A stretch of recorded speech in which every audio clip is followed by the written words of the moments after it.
नमस्कार दोस्तों। आज हम सुनेंगे मनु भंडारी जी द्वारा लिखित कहानी सयानी बुआ। तो ये कहानी शुरू करते हैं। सब पर मानो बुआ जी का व्यक्तित्व हावी है। सारा काम वहाँ इतनी व्यवस्था से होता जैसे सब मशीनें हों जो कायदे में बंधी बिना रुकावट अपना काम किए चली जा रही हैं। ठीक 5 बजे सब लोग उठ जाते, फिर 1 घंटा बाहर मैदान में टहलना होता। उसके बाद चाय दूध होता। उसके बाद अनु को पढ़ने के लिए बैठना होता। भाई साहब किताब अखबार और ऑफिस की फाइलें आती देखा करते। 9 बजते ही नहाना शुरू होता। जो कपड़े बुआ जी निकाल दे वही पहनने होते। फिर कायदे से आकर मेज पर बैठ जाओ और खाकर काम पर जाओ। सयानी बुआ का नाम वास्तव में ही सयानी था या उनके सयानेपन को देखकर लोग उन्हें सयानी कहने लगे थे, सो तो मैं आज भी नहीं जानती। पर इतना अवश्य कहूँगी कि जिसने भी उनका यह नाम रखा वह नामकरण विद्या का अवश्य पारख ही रहा होगा। बचपन में ही वे समय की जितनी पाबंद थी, अपना सामान संभाल कर रखने में जितनी पटु थी और व्यवस्था की जितनी कायल थी, उसे देखकर चकित हो जाना पड़ता था। कहते हैं जो पेंसिल वो एक बार खरीदती थी वो जब तक इतनी छोटी न हो जाती कि उनकी पकड़ में भी ना आए तब तक उससे काम लेती थी। क्या मजाल कि वो कभी खो जाए या बार बार नोक टूट कर समय से पहले ही समाप्त हो जाए। जो रबर उन्होंने चौथी कक्षा में खरीदी थी उसे 9वीं कक्षा में आकर समाप्त किया। उम्र के साथ साथ उनकी आवश्यकता से अधिक चतुराई भी प्रौढ़ता धारण करती गई और फिर बुआ जी के जीवन में इतनी अधिक घुल मिल गई कि उसे अलग करके बुआ जी की कल्पना ही नहीं की जा सकती थी।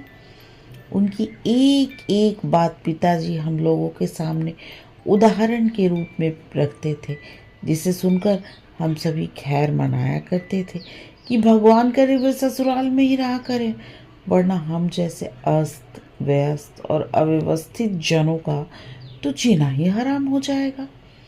ऐसे ही सयानी बुआ के पास जाकर पढ़ने का प्रस्ताव जब मेरे समक्ष रखा गया तो कल्पना कीजिए मुझ पर क्या बीती होगी। मैंने साफ इनकार कर दिया कि मुझे आगे पढ़ना ही नहीं। पर पिताजी मेरी पढ़ाई के विषय में इतने सतर्क थे कि उन्होंने समझाकर डांटकर और प्यार दुलार से मुझे राजी कर लिया। सच में राजी तो क्या कर लिया, समझिए अपनी इच्छा पूरी करने के लिए बाध्य कर दिया। और भगवान का नाम गुहारते गुहारते मैंने घर से विदा ली और उनके यहाँ पहुँची। इसमें संदेह नहीं कि बुआ जी ने बड़ा स्वागत किया, पर बचपन से उनकी ख्याति सुनते सुनते उनका जो रौद्र रूप मन पर छाया हुआ था उसमें उनका वो प्यार कहाँ तिरोहित हो गया मैं जान ही न पाई। हाँ, बुआ जी के प्रति जिन्हें हम भाई साहब कहते थे बहुत ही अच्छे स्वभाव के व्यक्ति थे और सबसे अच्छा कोई घर में लगा तो उनकी 5 वर्ष की पुत्री अनु। घर के इस नीरस और यंत्र चालित कार्यक्रम में अपने को फिट करने में मुझे कितना कष्ट उठाना पड़ा और कितना अपने को काटना छांटना पड़ा, ये मेरा अंतर्यामी ही जानता है। सबसे अधिक तरस आता था अनु पर। वह इस नन्ही सी उम्र में भी प्रौढ़ हो गई थी। न बच्चों का सा उल्लास, न कोई चहचहाहट। एक अज्ञात भय से वह घिरी रहती थी। घर के उस वातावरण में कुछ ही दिनों में मेरी भी सारी हंसी खुशी मारी गई।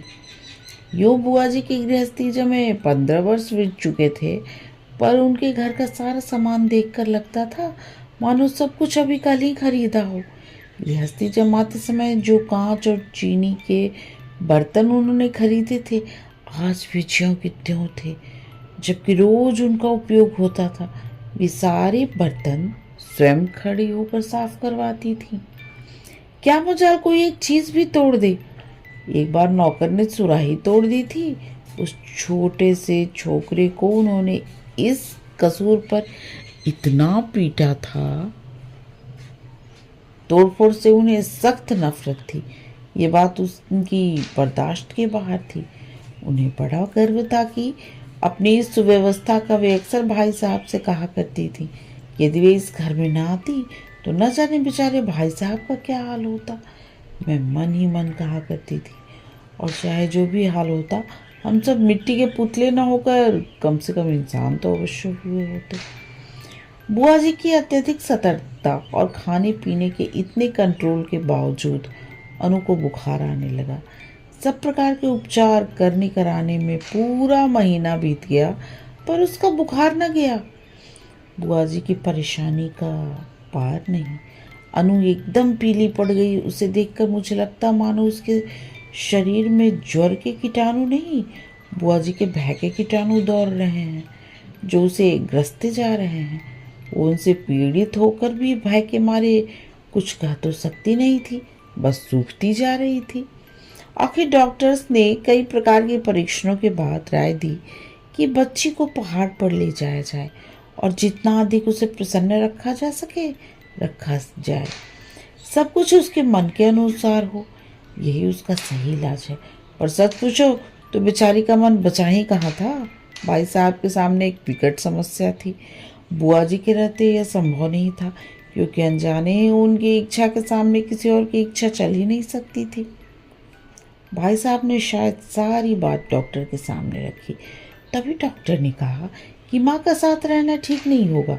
बुआ जी ने सुना तो बहुत आनाकानी की, पर डॉक्टर की राय के विरुद्ध जाने का साहस वे कर ही नहीं सकी, तो मन मार कर वहीं रही।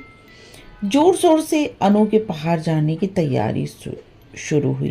पहले दोनों के कपड़ों की लिस्ट बनी, फिर जूतों की, मोजों की, गर्म कपड़ों की, ओढ़ने बिछाने के सामान की, बर्तनों की। हर चीज़ रखते समय वे भाई साहब को सख्त हिदायत कर देती थी। एक भी चीज़ खोनी नहीं चाहिए। देखो, ये फ्रॉक मत खो देना, 7 रुपये मैंने इसकी सिलाई दी है। ये प्याले मत तोड़ देना, वरना 50 रुपये का सेट बिगड़ जाएगा। और हाँ, गिलास को तुम तुच्छ समझते हो, उसकी परवाह ही नहीं करोगे। पर देखो, यह 15 बरस से मेरे पास है, और कहीं इसमें खरोच ना आए, तोड़ दिया तो ठीक ना होगा। प्रत्येक वस्तु की हिदायत के बाद वे अनु पर आई। वो किस दिन किस समय क्या खाएगी उसका मेनू बना दिया, कब कितना घूमेगी, क्या पहनेगी, सब कुछ निश्चित कर दिया। मैं सोच रही थी कि यहाँ बैठे बैठे ही बुआ जी ने इन्हें ऐसा बांध दिया कि बेचारी अपनी इच्छा के अनुसार क्या खाक करेंगे। सब कह चुकी तो जरा आर्द्र स्वर में बोली, कुछ अपना भी ख्याल रखना, दूध फल बराबर खाते रहना। हिदायतों की इतनी लंबी सूची के बाद भी उन्हें यही कहना पड़ा। जाने तुम लोग मेरे बिना कैसे रहोगे, मेरा तो मन ही नहीं मानता। हाँ, बिना भूले रोज एक चिट्ठी डाल देना। आखिर वह क्षण भी आ पहुंचा जब भाई साहब एक नौकर और अनु को लेकर चले गए। बुआ जी ने अनु को खूब प्यार किया, रोई भी। उसका रोना मेरे लिए नई बात थी। उसी दिन पहली बार लगा कि उनकी भयंकर कठोरता में कहीं कोमलता भी छिपी है। जब तक तांगा दिखाई देता रहा, वे उसे देखती रहीं। उसके बाद कुछ क्षण निर्जीव सी होकर पड़ी रही, पर दूसरे ही दिन से फिर घर वैसे ही चलने लगा। भाई साहब का पत्र रोज आता, जिसमें अनु की तबीयत के समाचार रहते थे। बुआ जी भी रोज एक पत्र लिखती, जिसमें अपनी उन मौखिक हिदायतों को लिखित रूप में दोहरा दिया करती थी। पत्रों की तारीख में अंतर रहता था, बात शायद सब में वही रहती थी। मेरे तो मन में आता कि कह दूं, बुआ जी रोज पत्र लिखते का कष्ट क्यों करती हैं आप। भाई साहब को लिख दिया कीजिए कि एक पत्र गत्ते पर चिपकाकर पलंग के सामने लटका लें और रोज सवेरे उठकर पढ़ लिया करें। पर इतना साहस था ही नहीं ये बात कह सकूं। करीब 1 महीने के बाद एक दिन भाई साहब का पत्र नहीं आया, दूसरे दिन भी नहीं आया। बुआ जी बड़ी चिंतित हो उठी। उस दिन उनका मन किसी भी काम में नहीं लगा।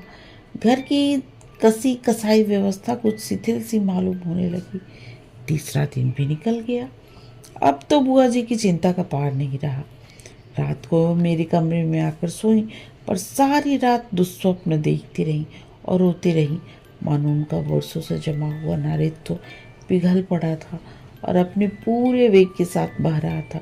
वे बार बार कहती कि उन्होंने स्वप्न में देखा भाई साहब अकेले चले आ रहे हैं, अनु साथ नहीं है। उनकी आंखें भी लाल हैं और वो फूट फूट कर रो पड़ती। मैं तरह तरह से उन्हें आश्वासन देती, पर बस में तो कुछ भी नहीं था मेरे। वो मेरी बात सुनती भी नहीं थी। मेरा मन भी कुछ अनु के ख्याल से, कुछ बुआ जी की ये दशा देखकर बड़ा दुखी हो रहा था। तभी नौकर ने भाई साहब का एक पत्र लाकर दिया। बड़ी व्यग्रता से कांपते हाथों से उन्होंने उसे खोला और पढ़ने लगी। मैं भी सांस रोककर बुआ जी के मुख की ओर देख रही थी। एकाएक पत्र फेंक कर सिर पीटती हुई बुआ जी चीख कर रो पड़ी। मैं धक रह गई। आगे कुछ सोचने का साहस ही नहीं हुआ। आंखों के आगे अनु की भोली सी सूरत, नन्ही सी तस्वीर घूम गई। तो क्या अब अनु सचमुच ही संसार में नहीं है? यह सब कैसे हो गया? मैंने साहस करके भाई साहब का पत्र उठाया। लिखा था, प्रिय सयानी, समझ नहीं आता किस प्रकार तुम्हें यह पत्र लिखूं, किस मुंह से तुम्हें यह दुखद समाचार सुनाऊं। फिर भी रानी, तुम इस चोट को धैर्यपूर्वक सह लेना। जीवन में दुख की घड़ियां भी आती हैं और उन्हें साहसपूर्वक सहने में ही जीवन की महानता है। ये संसार नश्वर है, जो बना है वो एक न एक दिन मिटेगा ही। शायद यह तथ्य को सामने रखकर हमारे यहाँ कहा है कि संसार की माया से, मोह से दूर रखना दुख का मूल है। तुम्हारी इतनी हिदायतों की और अपनी सारी सतर्कता के बावजूद भी मैं उसे नहीं बचा सका।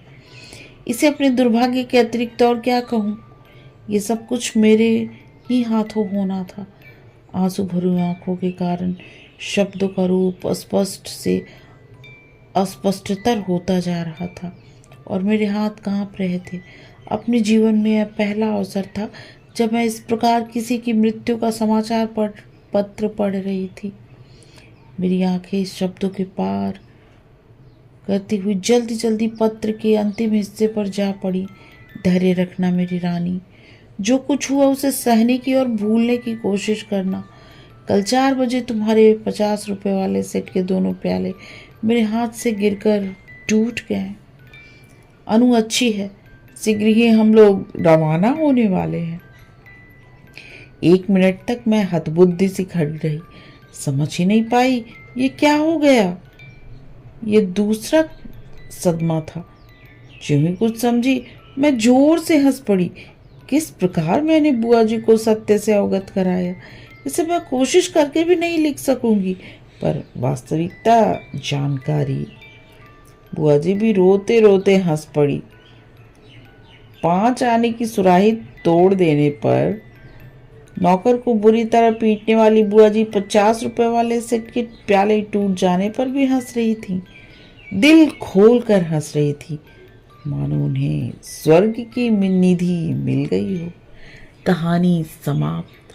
कहानी सुनने और अपना कीमती समय देने के लिए आप सबका बहुत बहुत धन्यवाद।